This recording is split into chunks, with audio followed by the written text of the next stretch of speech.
8-sinf edim chamasi. G'o'zapoya qalin, yurolmas edim.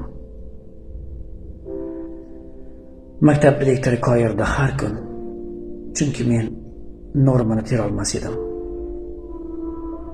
Bir kecha paxtadan qochmoqchi bo'ldim. Zovurlarda meni ushlab oldilar. U burchakka turg'izib o'qituvchilarim galma-gal tepdilar, mushlab oldilar. Tongda direktorni olib ketishdi. Holing shu, dunyoga ziyo sochganlar. Sababini o'ylasam sinfkom dedi shu, norma termaganlar, paxtadan qochganlar. Tepada bo'lganmish jiddiy selektor. Kim-kimga o'rnagu andoza bo'pti. Direktorni qaytib ko'rmadik, ammo eshitdik qishloqda janoza bo'pti. Bugun men ulg'aydim. Bugun qo'limda otamning pulga kelgan diplomi.